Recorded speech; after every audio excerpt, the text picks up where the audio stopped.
Vonis bebas anak politikus PKB Gregorius Ronald Tanur dalam kasus pembunuhan Dini Sera Afriyanti membuat geger publik.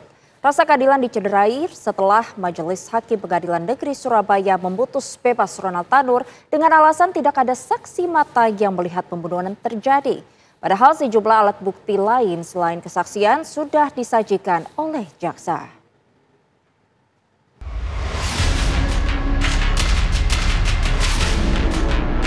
Gregorius Ronald Tanur Rabu lalu melenggang bebas dari kasus pembunuhan kekasihnya Dini Sera Afriyanti. Majelis Hakim Pengadilan Negeri Surabaya untuk sidang kasus pembunuhan Dini, Erin Tuah Damanik, menjatuhkan keputusan bahwa Ronald tidak terbukti membunuh Dini. Dengan demikian, vonis bebas pun dijatuhkan pada Ronald.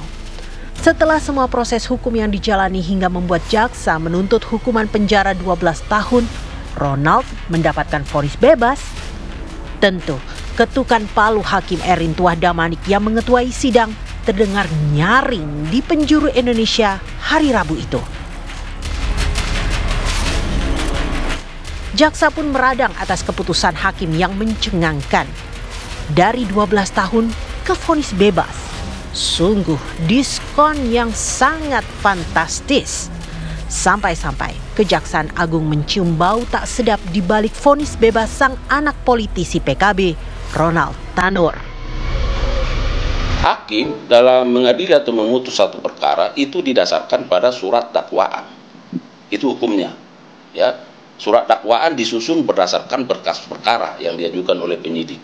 Nah, dalam kaitan ini kalau kita lihat surat dakwaan yang diajukan oleh penuntut umum itu sangat berlapis. Ya, sangat berlapis, ya, subsidiaritas namanya.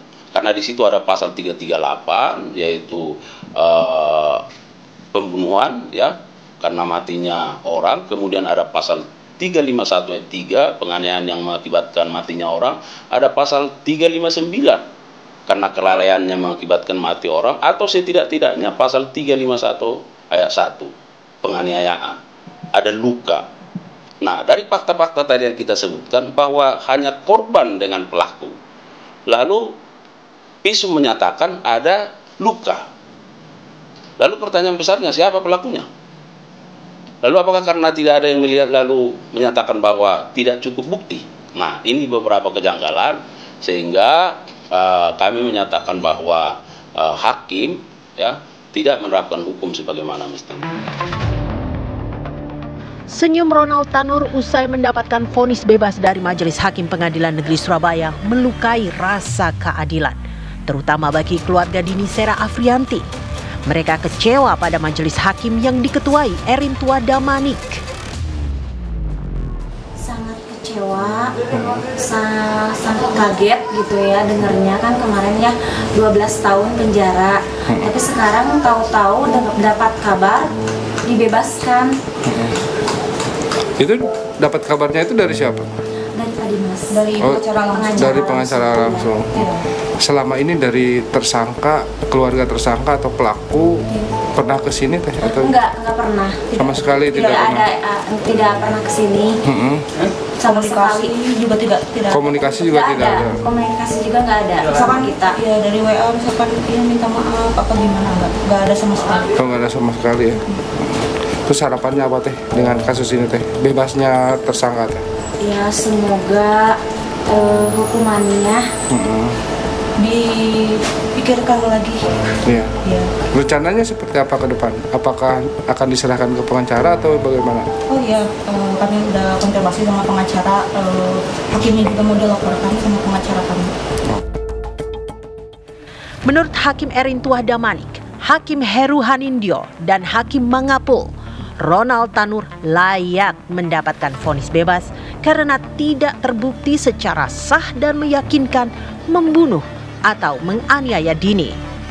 Hal ini membuat banyak pihak mengernyitkan dahi, termasuk Komisi Yudisial yang akan menurunkan tim investigasi untuk kasus ini. Maka Komisi Yudisial mengambil inisiatif untuk melakukan pemeriksaan pada kasus tersebut. Walaupun KY tidak bisa menilai suatu putusan, tetapi sangat memungkinkan bagi Komisi Yudisial untuk menurunkan tim investigasi serta mendalami putusan tersebut guna melihat apakah ada dugaan pelanggaran kode etik dan pedoman perilaku hakim. Kuasa hukum keluarga korban juga tidak akan tinggal diam dan memang akan segera membuat laporan atas vonis bebas terhadap Ronald, salah satunya ke Komisi Yudisial. Yakni melakukan laporan kepada Badan Pengawasan Mahkamah Agung terhadap hakim, yang kedua adalah Komisi Yudisial, dan yang ketiga adalah Komisi Pemberantasan Korupsi. Kami akan melakukan langkah hukum terhadap 3 hakim ini.